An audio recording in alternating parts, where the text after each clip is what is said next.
ओम नमः शिवाय। सभी भक्तों को राधे राधे। तो आज की वीडियो में हम जानेंगे कि 19 जनवरी से शुरू हो रही है गुप्त नवरात्रि और उसकी हमें सरल पूजा विधि कैसे करना है। बहुत ही सरल है, किस प्रकार से करेंगे। तो हम सबसे पहले सुबह स्नान करके स्वच्छ वस्त्र धारण कर लें। उसके बाद मंदिर में अच्छे से साफ सफाई कर लें।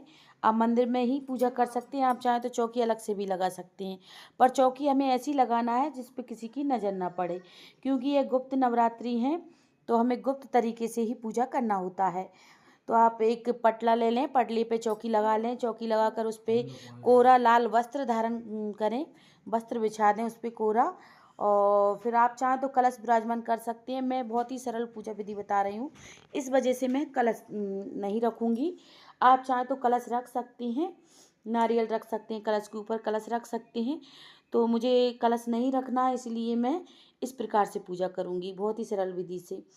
तो हम तस्वीर रख लेंगे माता की और गणेश जी को विराजमान कर लेंगे, क्योंकि गणेश जी बिना पूजा अधूरी रहती है, इसलिए हम गणेश जी को विराजमान कर लेंगे। फिर हम उन्हें भाव रूपी स्नान करा देंगे।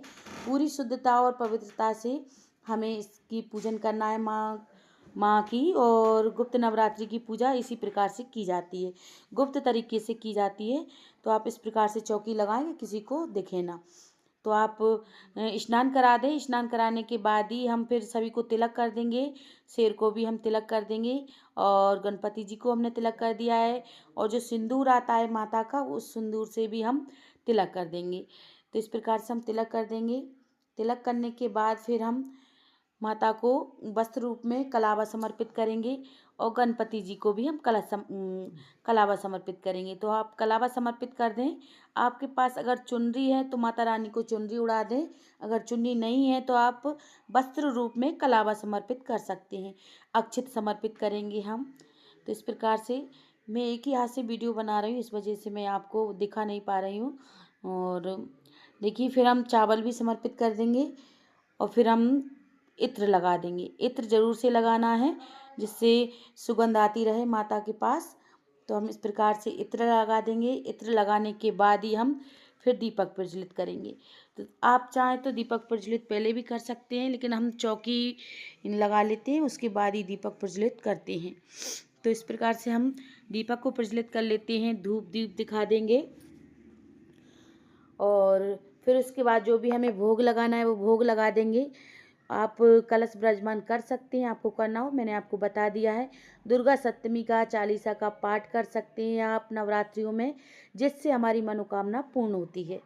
तो देखिए, नवरात्रि में 9 दिन अगर रामायण भी पढ़ते हैं हम, तो उससे भी हमारी मनोकामना पूर्ण होती है। लेकिन हमें सुबह ब्रह्म मुहूर्त में सुबह जल्दी उठकर ही रामायण का पाठ करना है, तो हमारी जो भी कामना होती हैं वो पूर्ण होती हैं। और हमें नवरात्रि में मांसाहारी का बिल्कुल सेवन नहीं करना है। आप शुद्ध सात्विक भोजन ग्रहण करें।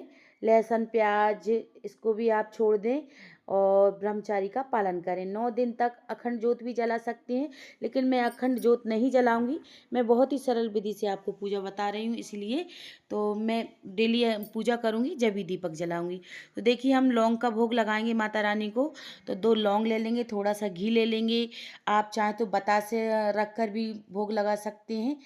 इस प्रकार से आप भोग लगा दें। और थोड़ी सी हमने चीनी ले ली है, चीनी का भोग लगाएंगे। तो माता को भोग समर्पित करें इस प्रकार से, तो माता जी जल्दी भोग ग्रहण कर लेती हैं माता रानी। तो इस प्रकार से हम माता रानी को भोग समर्पित करेंगे। आप बतासा भी ले सकती हैं। तो इस प्रकार से सरल पूजा विधि है, बहुत ही सरल पूजा विधि है। आप इस प्रकार से पूजन कर सकते हैं गुप्त नवरात्रि की। और आखिरी के अष्टमी या नवमी के दिन आप कन्या पूजन कर सकते हैं। अंतिम दिन हवन कर सकते हैं और बिना हवन की भी पूजा समापन कर सकते हैं। आपके ऊपर है, आप जैसी आपको सुविधा हो आप उस प्रकार से कर सकते हैं। यह सरल पूजा विधि गुप्त नवरात्रि में माँ भगवती की कृपा प्राप्ति करने के लिए होती है। तो आप इस पूजा को जरूर से करें। तो गुप्त नवरात्रि में हमें जो भी चाहना होता है वो हमें मिलता है। तो इस प्रकार से हम सरल पूजा विधि और गुप्त नवरात्रि की पूजा विधि करते हैं। तो अगर वीडियो आपको अच्छा लगा हो तो वीडियो को लाइक ज़रूर से करें। और वीडियो को लाइक करें, चैनल को सब्सक्राइब कर लें। जिन्होंने नए हैं, चैनल को सब्सक्राइब नहीं किया है वो सब्सक्राइब कर लें। और कमेंट में हर हर महादेव जय माता दी जरूर से लिखें। तो इस प्रकार से हमें अर्घ दे देना है, पूजा कर लेना है और फिर हाथ जोड़कर क्षमा याचना मांगना है। तो वीडियो अच्छा लगा हो तो लाइक जरूर करें। राधे राधे।